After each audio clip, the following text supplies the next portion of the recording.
আসসালামু আলাইকুম রহমতুল্লাহ। ভাই ও বোনেরা, আজকের এই কথাগুলো শুরু করতে চাই এক ভাইয়ের ছোট্ট একটি কমেন্ট দিয়ে। তিনি লিখেছেন, আমি দেখেছি আকাশে মোনাজাতে দুই ব্যক্তি। প্রথমবার পরেই মনে হলো এটা কি শুধু কোনো দৃশ্য, নাকি এর পেছনে লুকিয়ে আছে গভীর কোনো আধ্যাত্মিক সত্য। আজকের এই ভিডিওটিতে আমরা সেই সত্যের গভীরে ডুব দেব। আকাশে দুই মানুষের মোনাজাত শুনলেই মনে হয় যেন তারা মাটি ছেড়ে আকাশের দিকে উঠে গেছেন। কিন্তু ইসলামী দৃষ্টিভঙ্গিতে মোনাজাত কখনোই স্থান বা দূরত্বের ব্যাপার নয়, এটা হলো অন্তরের উড়ান। যখন দুই বন্ধু, দুই ভাই বা দুই মুসলমান কাঁধে কাঁধ মিলিয়ে দুই হাত তুলে আল্লাহর দরবারে ফরিয়াদ করে, তখন তাদের আত্মা সত্যি আকাশের সীমানা ছাড়িয়ে আকাশের দিকে উঠে যায়। কুরআনে আল্লাহ তাআলা বলেন, আর যখন আমার বান্দারা আমার সম্পর্কে তোমাকে জিজ্ঞাসা করে, তবে বলো আমি তো অত্যন্ত নিকটবর্তী। আকাশে ওই দুই ব্যক্তিকে হয়তো কেউ দেখেনি, কিন্তু তাদের অন্তরের একতাই তাদেরকে আল্লাহর দিকে নিকটতর করেছে। ইসলামে মোনাজাতের বিশেষ গুরুত্ব রয়েছে।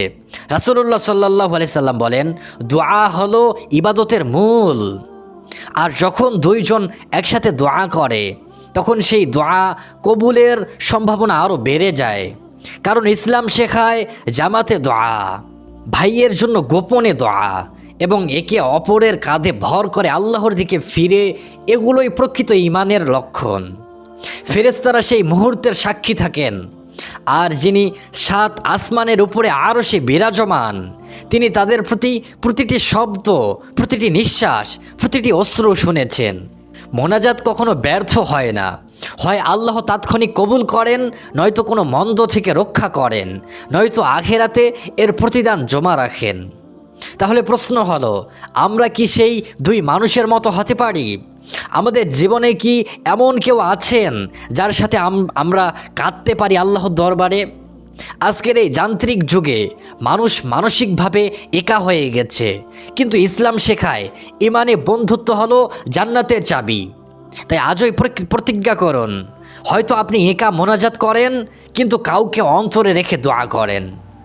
আপনার ভাইয়ের, বোনের, পিতামাতার, এমনকি যারা আপনার কথা জানে না, তাদের জন্য ফিসফিসিয়ে বলুন, হে আল্লাহ, তাদেরকে ক্ষমা করো, তাদেরকে হেদায়েত দান করো, তাদের দুনিয়া ও আখিরাতে কল্যাণ দান করো।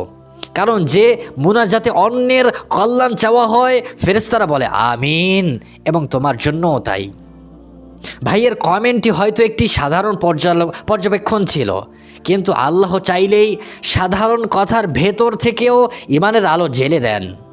আজ থেকে আমাদের মোনাজাত শুধু শব্দ নয়, অন্তরের গভীর থেকে উঠে আসা একটি যাত্রা হোক।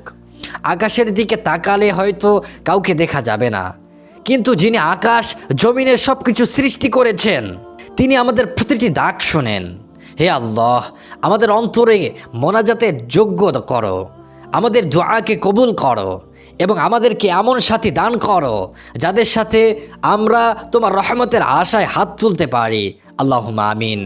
ভিডিওটি ভালো লাগলে শেয়ার করুন, আর নিচে কমেন্টে জানান আপনার প্রিয় মোনাজাতের সময়টি কখন। জাযাকুমুল্লাহু খাইরান। ওয়াসসালামু আলাইকুম ওয়া রাহমাতুল্লাহ।